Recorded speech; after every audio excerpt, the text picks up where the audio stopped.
module I'm going to talk to you about WordSeed with Activexpressions and a few ideas on how you can use it in your classroom. First off, let's talk about what WordSeed is. Anytime you do a text answer with expressions, you can do what's called a WordSeed, and that pastes or copies the text onto the page and allows you to move those answers around. And you can do some cool things with that once you've done it. So let me just remind you how in expressions to do a text response. First, pull up your express poll right here, and then the wonder wheel pops up, and in the express poll the text is right there where it says ABC. So you'd click on text and the kids would text in their responses, and then you click on the stop vote and you get your voting results.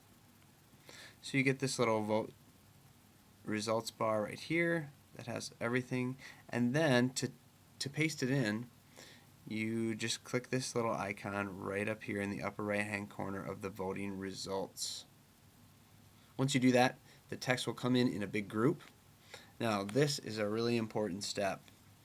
Whenever you hit WordSeed, it's going to put that text in the same font color and size that you last modified something in. So if I know that I'm going to do a WordSeed activity, I always go up to my text and I find out what size do I have and what color do I have.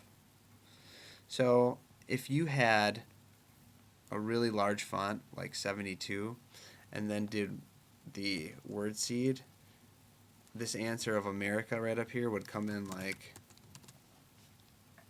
okay, easy for the kids to see, but if you have 25 kids texting something in and you want to do something with those words, it's a little bit too big for the page. Also make sure you don't have your text color on white unless the page is dark. So what I always try to do if I know I'm going to do WordSeed is I'll change it to around, somewhere between 24 and 28 I think is the best. It's big enough for the kids to see and also for you to move some things around. So if I click this on 26 and change the color here, then when it was texted in, it would come up that big, and then I can move it around and do whatever I am going to do with it. Alright, let's see some examples of where you might use this. First thing that I like to use WordSeed for is taxonomies. My kids love to do taxonomies for just about anything, and this is a great way for you to get a bunch of answers right away. And you can do multiple votes. So you can do, alright, we're going to do a taxonomy on adverbs today. Text in an adverb that starts with whatever letter. And then you do the first round and you sort them.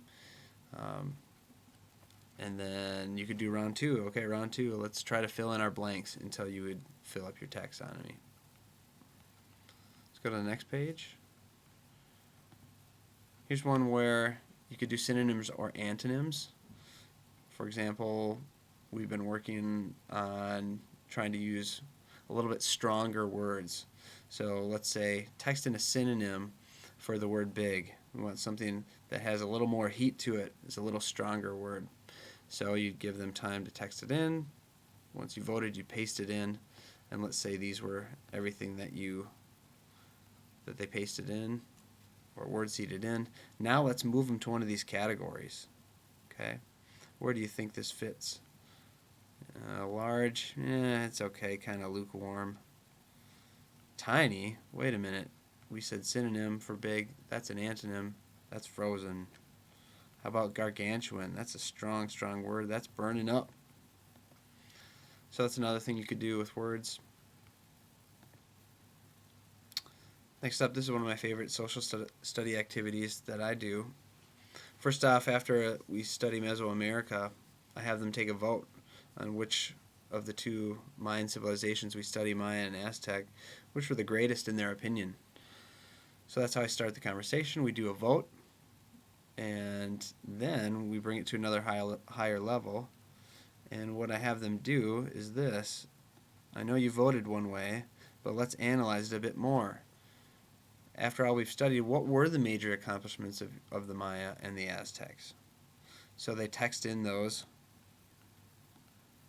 and then after I would hit WordSeed, we'd sort these. Okay, was this a Mayan accomplishment or an Aztec accomplishment? Aqueducts. Well, they both had aqueducts.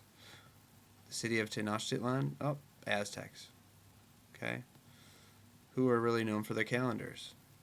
The Maya. Then after we sort those all, we'd revote because they'd have a little more ammunition to back up their original vote.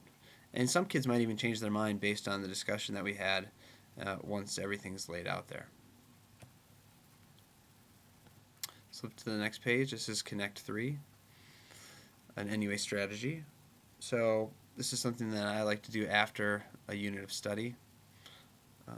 So for example, I might say, all right, I want you to think about everything we studied during our unit on ancient Mesopotamia and text in all of the important people or vocabulary, places, and give them time to do that. WordSeed it in, and then have them try to make some connections between these words.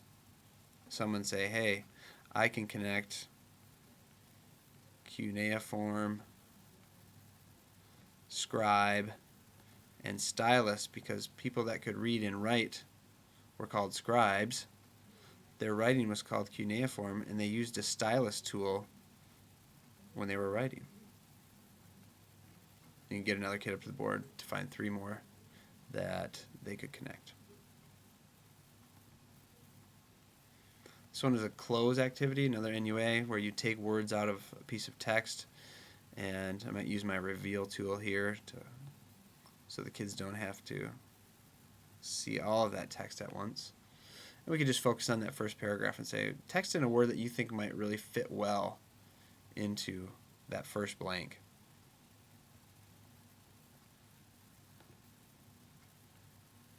So hopefully WordSeed is something that you can use in your classroom. These are a few examples. Maybe they sparked another idea that you have. It's a great tool to get kids involved and get their answers actually on the board and kind of move them around and do some cool things with it.